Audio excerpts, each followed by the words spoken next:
The missing piece.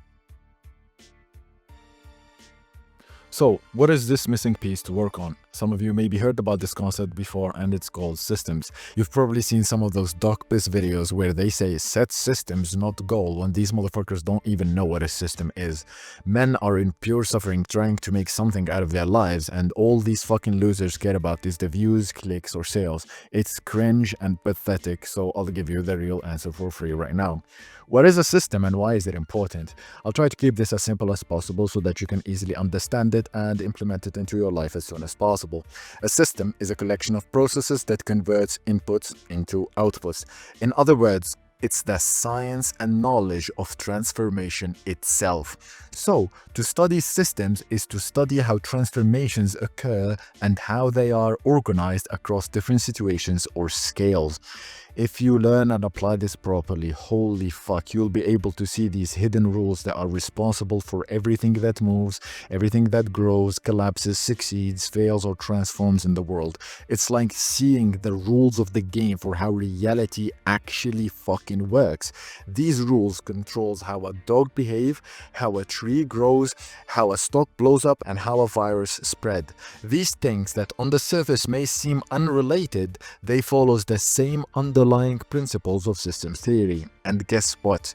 Your body, your mind, your business, your muscles, your success, your social circle, and almost everything in your life follow these rules as well, whether you know about it or not. For example, a gym routine has the same structure as bees building a hive, which is repeating processes over time that slowly builds up the output. A plant turning sunlight into sugar follow the same logic as a person turning knowledge into a skill. Your social life and an ecosystem both depend on feedback loops. Virality on the internet works exactly the same way as a virus spreading in a population. It's the same system patterns, just different situations or scales. When you understand systems, you stop asking questions like, why is this happening to me? Why am I addicted? Why do I keep fapping? And you start asking, okay, well, what is the input? What are the processes producing this? And how can I design better systems to get the output that I want? This is the moment everything changes, and it's in here where everything becomes so clear and easy to understand instead of it being this constant uphill battle. So in this guide, we will be covering the foundational principles on top of which we will lay our entire self-improvement theory. Then we will be discussing the 3 different levels of systems theory: beginner, intermediate, and advanced, in very simple to understand terms. And within each section, we will be applying the principles to your life, and I'll be giving you ridiculously detailed action items for you to take so that you can get actual fucking results. And finally, at the end of this episode, we will be discussing what comes next and what are the other 5 missing pieces that, if combined together, creates humanity's strongest weapon. I'll give you a quick disclaimer here. This video and the following videos will seem a bit boring or tiring, but that's how you know they fucking work. Delayed gratification has never been comfortable in the moment, and that's what you signed up for. That's how you know you're on the right track. So instead of switching tasks, go ahead, full screen this shit, use that desire to quit as a compass to know that this is the right thing to do. This video took a disgusting amount of hours and days to make, so please go ahead, like and subscribe if you want more content like this. And if you need further support, there will be a link in the description to schedule a free call with me. It's completely for free. Go ahead and get it if you want to talk a little bit more. So, enough talking, let's get to fucking work. Improvement theory, foundations and definitions. Before we dive into systems, we first need to understand and define the thing that we're trying to systemize, which is self-improvement. This thing have gotten so fucking vague and stupid and broad over the past couple of years online to the point where no one even knows what is it. If I ask you right now, what even is self-improvement, then you probably don't have a definition ready off the top of your head. Is it meditation? Is it mental health? Is it cold shower? Is it building a business? Is it reading, exercising, socializing, monk mode? What is it? What is this thing that we call self-improvement? What makes self-improvement? So, how do you expect yourself to get better at something when you don't even know what is it on a first principles levels and you are unable to clearly and directly define it? To be honest, I don't blame you for this because this space have gotten so noisy where we are drowning in information but starving for knowledge, and it's time for someone to restore the truth. Yes, that's me. I am the fucking messiah. I am the savior himself. So here is our definition for what self-improvement is, and we will be building our entire understanding and theory on top of this statement. At its most fundamental first principles, self improvement is when a human makes positive changes towards a goal through feedback loops. That is it. That is the definition right there. I swear to God, I can't believe that I wasted 3 years of my life to figure this one out. So, let's break down this statement a little bit further to remove any form of misunderstanding. Self improvement is when a human, so that's body plus mind plus energy, that's what makes up a human. It's the combination of these three elements. Makes taking action. This is when you directly interact with reality to change it. Positive, good in relation to something else. Positivity and negativities are relative and works in a spectrum. Something is only good or bad when it's compared to something else. Change, new behaviors or thoughts that weren't present in the past. Towards a goal, this is the desired future situation and the removal of current situation. Through feedback loops, when the outputs affects the inputs or the process. Don't worry if you're thinking that this is a little bit confusing because we're going to be covering this in even more details later on. For now, here's a baby diagram to simplify it even further. You have a human, you make positive changes, you get closer to goal. That is self-improvement. However, even with this definition in hand, we're still facing a small problem here. All these elements are somewhat separated from each other, if you've noticed. We can't directly point out to one thing, one discipline called self-improvement, because by its nature, self-improvement is the combination of many other disciplines interacting together to form this thing. And so, in addition to our first principles understanding and systems theory, we will need another mental models called multidisciplinary thinking. This is the skill of being able to see connections and similarities between two different fields or more, which on the surface may seem totally unrelated, but they actually do have strong correlations. This idea have been used and applied by some of the smartest people in human history, and so we're going to copy them and do the same thing. Because self-improvement is a broad topic, it's therefore the combination of design, psychology, neuroscience, biology, mathematics, evolution, systems, physics, and philosophy. Now, this is where all the retards are getting bored and clicked off the video thinking, yeah, this is boring as fuck. How the fuck does learning math or physics going to help me get my dick sucked, bro? Or make money? How am I gonna make money, bro? Funnels, bro. Again, you fucking dumbass. That's the whole point of multidisciplinary thinking. It's being able to see these hidden interconnectedness that you don't see previously. School did an absolute dogshit horrible job at explaining the importance of these fields, and so I'll do my best at conveying the message here. And trust me, it is fucking worth it. So, we have multidisciplinary thinking and systems theory sitting in the middle of all these disciplines because we will be using them to link everything together into one working model. So with that out of the way, let's start by learning systems. Level 1 of systems theory, the basics. In this section, we will be covering the basics and the fundamentals of systems theory in a very simple to understand way. As I explained before, a system is a collection of processes that converts inputs into outputs. It's about taking stuff in, doing something to it, and then giving you something new in return that didn't exist previously. Every system operates in an environment, which is the place where all of this is happening, and the environment heavily affects the system. Every system has a function, which is the purpose behind the system and what it does. And finally, we have feedback loops, which is basically when the output changes or affects the inputs or the processes. And there are two main forms of feedback. First, there is information feedback and output feedback. The former is when the system changes the inputs or the processes based on how the output is, meaning the information describing the output is what causes the change to happen. Whereas the latter is when you take in the output that you've just produced and feed it back into the system as a new input without really changing the process much. Let me give you a simple to understand example of how this works. Imagine we want to build a cooking system. We first start by identifying what is the desired function or purpose that we want our system to produce. So for this example, let's say our goal is to create good pizza. pizza. So, what is the input in this case? Well, it's the ingredients that you need, things like onion, pepper, flour, cheese, tomato, etc. The process in this case is our recipe. So these are the exact step-by-step instructions that you need to follow to be able to combine and convert those inputs into the end product. So here, for example, you start by chopping the onions, then making the flour, then heating up the oven, etc. and following the steps until you have the output. The output which is going to be the pizza itself after following the process. And a big lesson here and a big insight in systems thinking is garbage in equals garbage out. It doesn't matter how good your processes are. If you have shitty ingredients, then you will have shitty outputs. Imagine you have the best recipe in the world and we get the best chef in the world, but then you have rotten tomato and flour from like 2 years ago. The pizza will be fucking shit. It's going to be disgusting because if the ingredients are bad, then it doesn't matter what techniques you use or what tactics you use. It's garbage in, garbage out. And this entire thing happened somewhere. It wasn't just in the fucking void. No, it happened in the kitchen. And there are tools, the temperature, the materials you're using, and other stuff inside as well. Now, let's talk about feedback, which is information feedback for the case of a pizza system. So, for our cooking systems, the information provided by the output is the taste. That's a form of information which describes the output and it helps us understand how far we are from creating a really good pizza.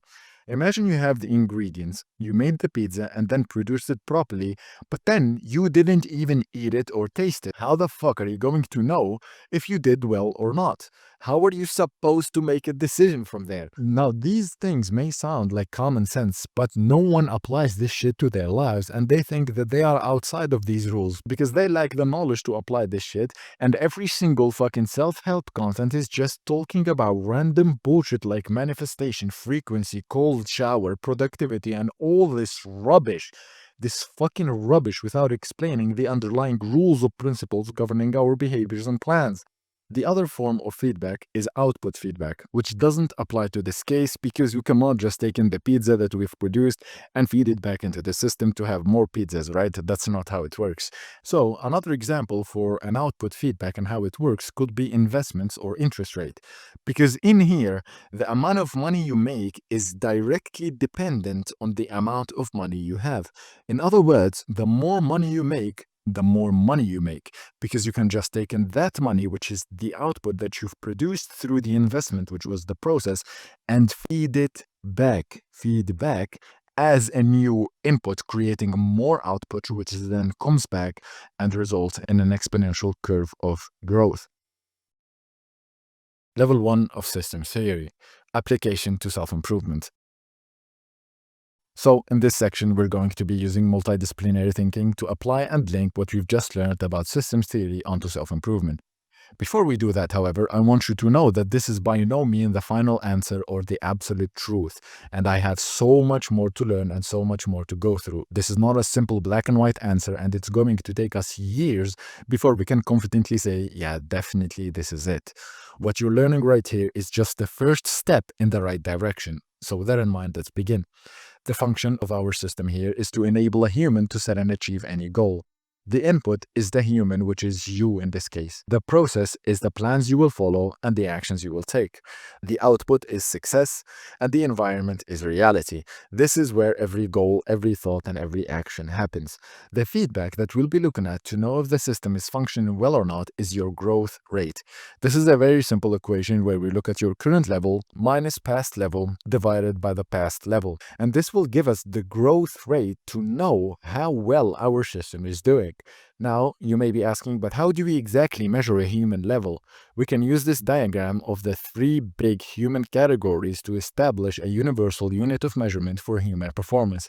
The better you are in these domains, the better your life is, and the more capable you are. Every time a human interacts with reality, it falls under one of these 3 categories: resources, connections, and the self. The first one is interacting with reality for resources. Some examples of this are working a job, buying tools, building a business, buying groceries, building machines, organizing your room, etc. This is you interacting with stuff. The second is interacting with reality for connections. Some examples of this are getting a girlfriend, making friends, socializing, going on the social media, talking to parents, doing sales calls, etc. This is you interacting with people. And the third one is interacting with reality for yourself.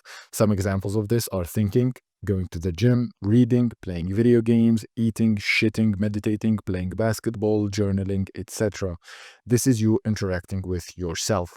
Every single action you can take or situation you can be in is under one of these three forms of reality.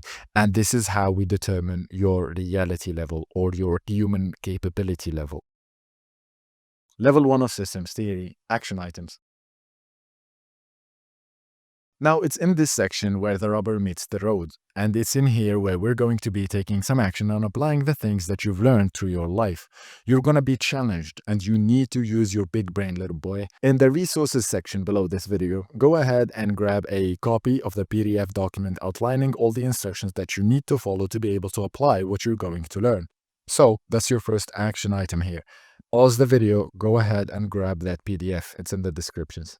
First, defining the inputs. What is your current situation? Let's start by identifying your current situations, and you do that by answering the following questions.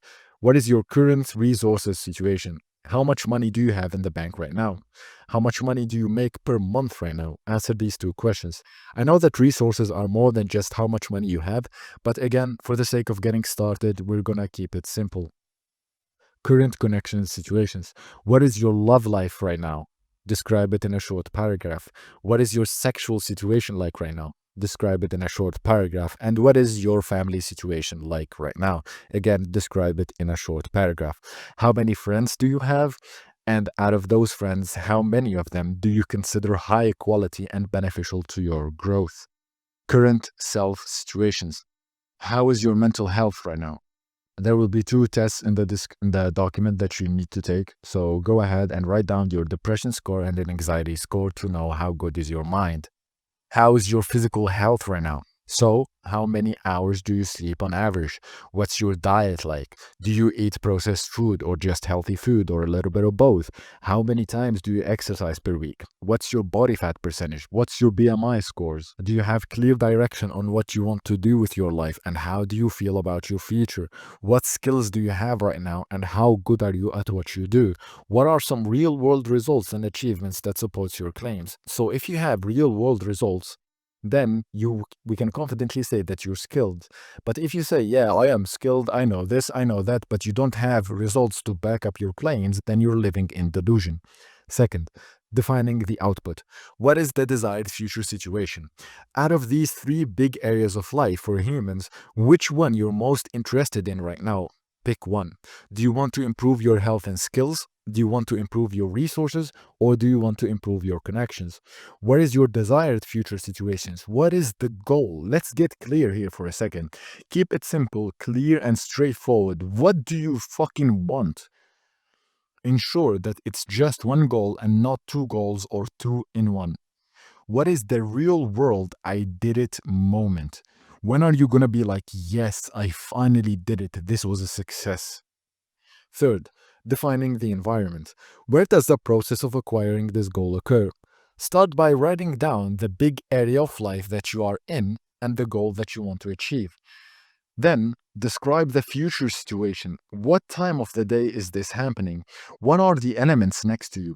Who/what are you interacting with? And how are those things interacting back with you?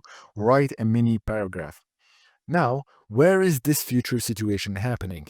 That paragraph, where is it? Where is it happening? So here are some examples to help you a little bit further.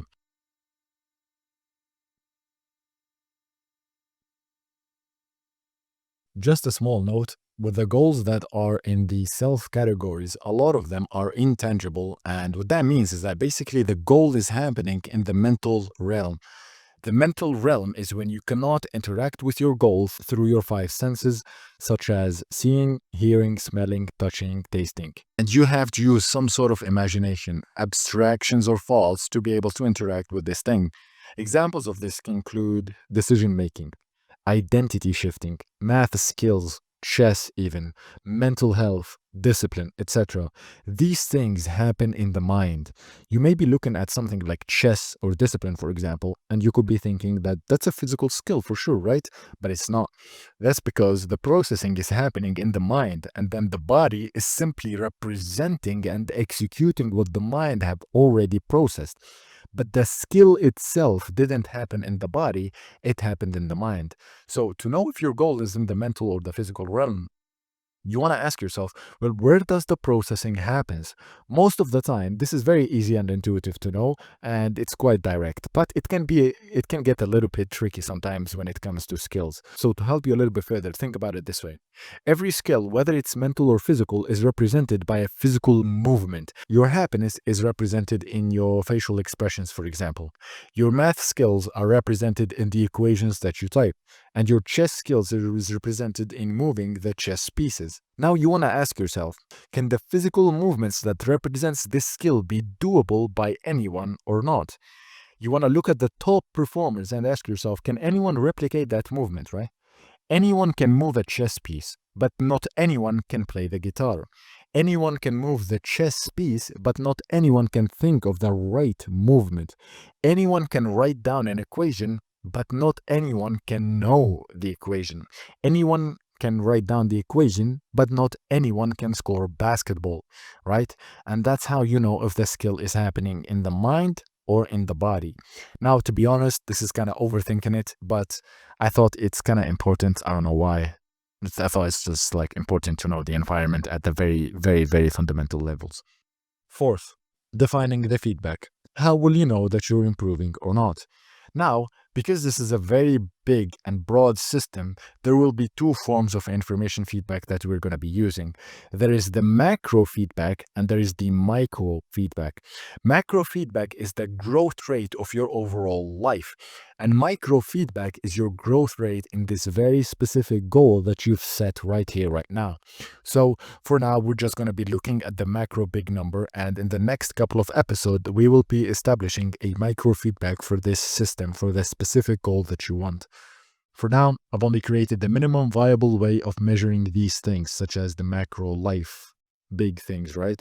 Again, this is by no means the final answer or objective truth, but it's good enough to get us started when it comes to getting better and knowing our current levels, all right? So start by giving yourself a score from 1 through 10 in these big three areas of life.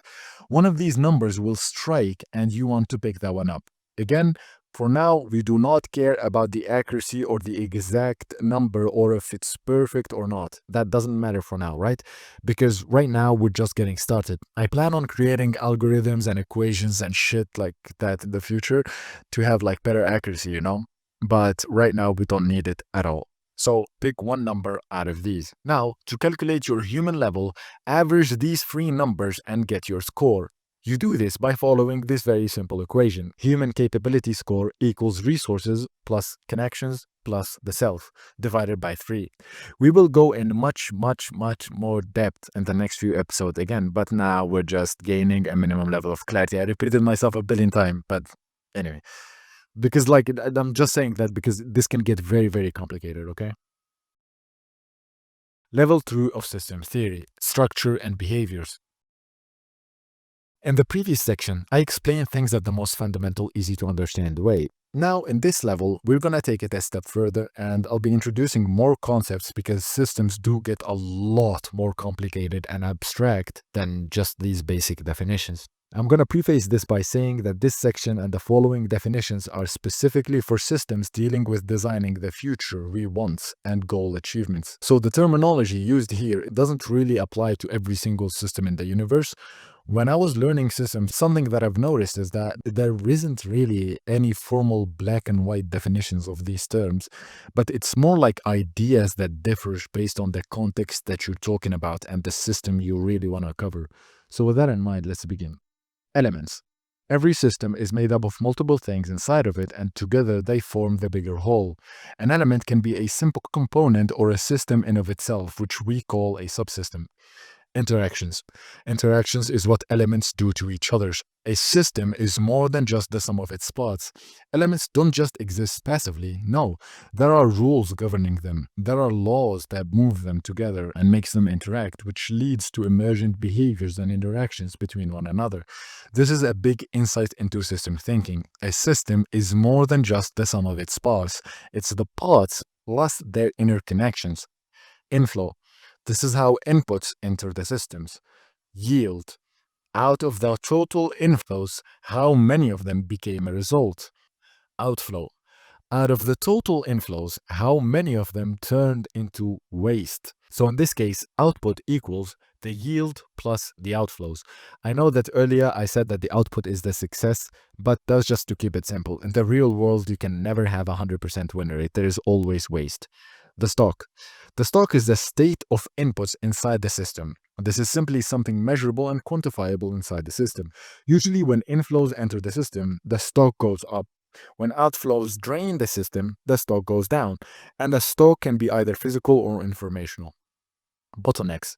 Bottlenecks are points inside the system where inflow becomes restricted and constrained, and it slows down the process, or it decreases the yield or increases the outflows. Latency. This is the time it takes for inputs to turn into outputs. There is a gap of time. There is a delay between cause and effect.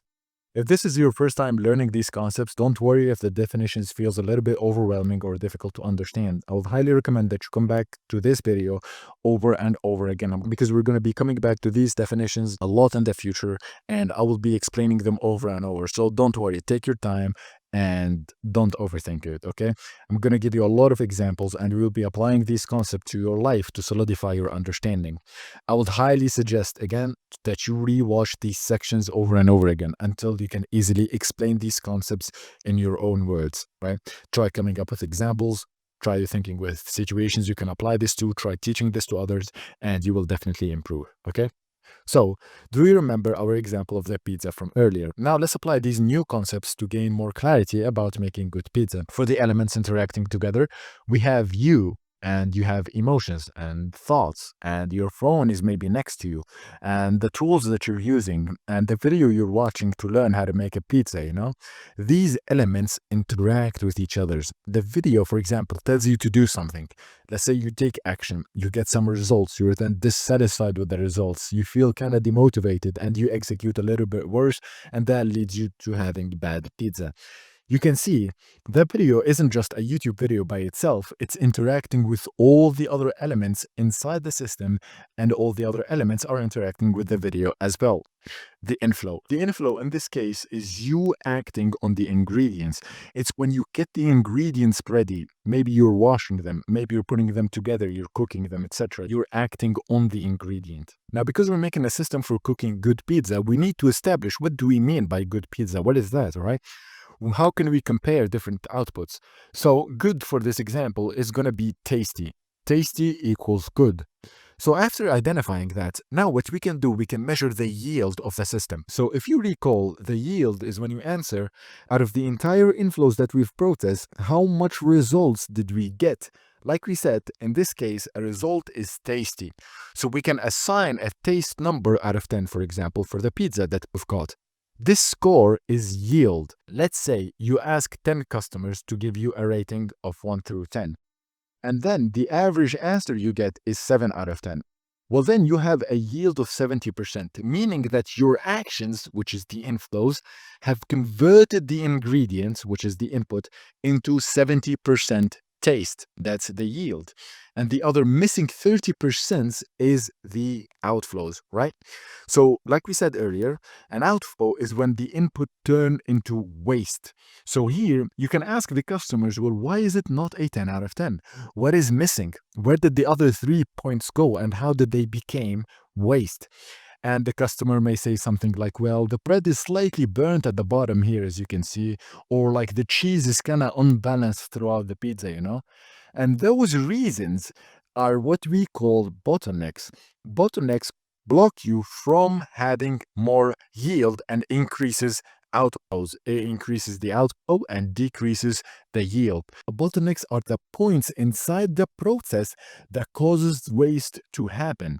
This is where your inflows became restricted and the ingredients couldn't be converted into yield, into positive taste that you wanted, but instead have become waste, which is the outflows. Now, what about the stock? We mentioned stock earlier, which is the state of your inputs inside the system. This is simply something measurable and quantifiable inside the system, like we said. The stock is how cooked the ingredients are, how cooked the pizza is. That's the state of ingredients inside the process. This is how ingredients convert into taste. You basically cook them, right? Now, finally, we have latency. Before you can taste the pizza, you must wait for a certain amount of minutes or hours to pass by so that the feedback you get is actually valid and not disturbed by the effect being delayed. If you measure feedback too early or too late, then the data that you receive is going to be false. And if you act on that data, the system will be ruined. It will get destroyed. Not because you've received feedback means that it's valid.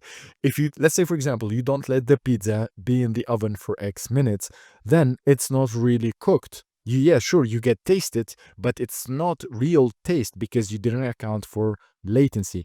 If you eat it right after it comes out of the oven, then it's gonna burn your tongue. If you wait 4 days before you taste it for the first time, then it's gonna be rotten and disgusting. But that's not because the process or the inputs were wrong. It's just that you didn't account for latency. You didn't account for the cause becoming an effect. You can identify what is the sweet spot where the feedback information is actually valid and latency is accounted for. Level 2 of systems theory, application to self-improvement. In this section, we're going to be using multidisciplinary thinking again to apply and link what we've just learned about system theory onto self-improvement. Input, what's entering the system? So in this case, this is you/your current situation. Inflow, how inputs enter the system. This is you taking action on this course or taking action in general. Output, this is what comes out of the system. So this is your future self, your future situation. Yield, out of the total inflows, how many of them became a result? Out of the total actions you took, how many of them were positive actions and or successes? Outflows, out of the total inflows, which are the actions, how many of them turned into waste? This is negative actions/failure. The elements. This is the self, resources, and connections interacting together. How do these elements affect each other's and how their interactions affect every goal you set? The self interacting with connections create influence. This is when you influence other people to do what you want, or just influence them to have a reaction in general, or them influencing you to act like them and becoming more like them. That's an interaction between you and other people. Resources plus connections could be acted as a trade-off. So this is when you trade your resources with other people. This is when you buy or sell stuff. The self interacting with resources results in power. So if you have a lot of money, then you can afford resources to help you increase your knowledge and mastery about yourself even more. It's going to help you achieve your goals even better. That's resulting in more power. The stock. This is the state of input inside the system. This is simply something measurable and quantifiable inside the system, like we said before. And usually when inflows enter the system, the stock goes up. When outflow drain the system, the stock goes down. And a stock can be physical or informational. In this case, for self-improvement, experiencing consequences and results is the stock. So, negative actions, which is the outflow, drains the stock of consequences and results in negative consequences. Positive actions, which comes from your inflow and yield, fills the stock and results in positive consequences or results. Bottlenecks. These are the points inside the system where the inflow becomes restricted. So for the case of self-improvement, it's resistance. This is you either not taking in the actions or distractions, which is you acting on the wrong thing. This causes increase in the outflows and increase in the negative actions, or decrease in the positive actions/success, which is the yield. Latency. This is the time it takes for an input to turn into an output. At least minimum 30 to 90 days for short-term goals, 90 to 180 days for mid-term goals, slightly bigger goals, and more like 12 to 18 or even 36 months for big goals such as getting a good long-term relationship, building the physical 10 out of 10 body, making stable income from your business, etc. These goals take a lot longer and have a big latency. Now, people don't know about this shit. Self-improvement heavily depends on delayed feedback loops. In other words, results are often lagged and delayed because the scale of your goal. That delay heavily depends on how big your goal is. The bigger the goal, the bigger the delay, and the more time and effort it will require to achieve. And people have no fucking way how this works. Level 3 of system theory: complex nonlinear adaptive systems. This is where things starts getting very, very interesting. What we have covered so far mostly applies to simple linear systems. A simple linear system is a system where the same input always results in the same output. If you put a slice of bread inside of a toaster for 3 minutes, you will get a toast 100% of the time. That's called a simple linear system. It's not a deep process. There's nothing deep about it, right? You just press a button, heat goes up, the timer ends, and toast comes out. It's very predictable and repeatable. But here is the big thing that I need you to understand. This is not how you operate. And honestly, almost nothing in your life works like a toaster. Human beings, societies, economies, social circles, businesses, ecosystems, these are not simple linear machines. They are messy, they are dynamic, they are interconnected. We are billions of times more complex than a fucking toaster. So, what do I mean by complex nonlinear adaptive systems? Let's break it down step by step. First of all, what is a complex system? A complex system is a system that is made up of many, many smaller subsystems, tens, maybe thousands, maybe millions, billions, or even hundreds of thousands of trillions of them, all interacting with each other's to form the whole. But it's not just a lot of parts that makes it complex. It's the fact that these parts are all organized in a very specific way, working together across many levels of complexity. For example, atoms form molecules. Molecules form structures. Structures form cells. Cells form tissues. Tissues form organs. Organs form organ systems. And organ systems form you. On average, a 70 kg human is roughly made of 7 octillion atoms.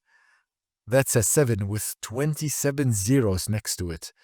All of these literally working together to form your thoughts, your actions, your emotions, and everything about you. Good luck trying to predict or improve or control 7 octillion atoms at the same time. Good luck doing that, bruh. Second of all, what is a nonlinear system? A nonlinear system is a system where small inputs can create huge outputs, and sometimes huge inputs can also create almost no output at all. In other words, the relationship between cause and effect is not proportional at all. Linear systems are predictable. This means 1 unit in equals 1 unit out. And if you double the inputs, then you double the output as well. Non-linear systems are not predictable like that. One tiny change might completely transform everything, and also a massive effort might also result in nothing. So examples of this could be, for example, a small message from someone that you care about can change your entire day, or even your life, not even your day. Adding one extra person into a group can shift the whole group dynamic. A spark in the forest can lead to nothing, and it can also burn down the entire forest, even though it was the same amount of fire, by the way. Non-linearity is why you cannot treat humans, relationships, emotions, habits, or society like fucking machines. Inputs don't scale the same way that you expect. It's always unpredictable, and we are heavily non-linear. Third of all, we are adaptive.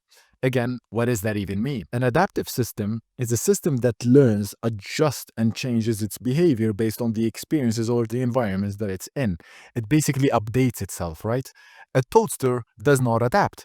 You can burn bread inside of it 1,000 fucking times and it's always going to give you burnt toast. It never learns to stop burning the toast. It never adapts to stop burning the toast. However, humans do learn. Humans change. For example, you change how you respond after getting feedback. Your brains, your neurons rewire themselves based on your experiences. Your immune systems get stronger after meeting a virus. You adjust your habits based on what worked and what didn't work. Adaptive systems have memory. They have feedback loops. They have the ability to improve, to evolve, to shift and improve their strategies over time. Now, when you combine all these three ideas, you get something like yourself, which is a complex nonlinear adaptive system. Complex, you are made of trillions of interacting parts across many different levels of hierarchies. Nonlinear meaning one small change can have massive effects, small effects, or no effects at all. Adaptive, you can learn and evolve from experience over time. This is the problem with self-help content, is that every single one of these fucking retards, every one of these fucking idiots thinks that their stuff is the answer to everything. Oh, this is the key to success. You will never fap again after watching my video. You will never fap again after hearing my story. The 7 habits of highly effective people. If you do this, then you will become successful. These retards think that because something has worked for them, then therefore it must work for everyone else, right? Every action has an equal and opposite reaction, guys, right? Right? No, motherfucker, that's not how it fucking works. So how does it work? How do we deal with this shit? And how can we control and improve 7 octillion atoms at the same time? Well, that's what we're going to be learning in the next video. I'm going to have to apologize and say sorry for leaving you hanging here because this took way longer to explain and script than I thought it would take, honestly. I had an understanding about these concepts and I have applied them to my life beforehand, but putting them into words and explaining them like this so that you can actually understand it and apply it into your life was such a fucking hell of a task, and I need to publish this video, otherwise it's gonna be too late, alright?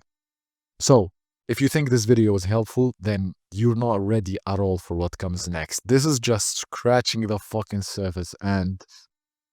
bro, I will seriously shatter your fucking reality. You're not ready for this shit, bro. And you are one of the luckiest people to be here. You are so lucky that I had to go over 3 fucking years of pure hell so that I can come back with the answer for you here for free, motherfucker. Bro, please like the video if you thought that was helpful. Go ahead and subscribe. And like, nigga, bro, come on. It takes literally like 5 seconds. Come on, do that, right? It's going to give me an insane level of motivation to produce even more and better videos. And again, if you want further support, there's a free call in the description. Just schedule one with me and we're going to have a talk, okay? See you in the next one.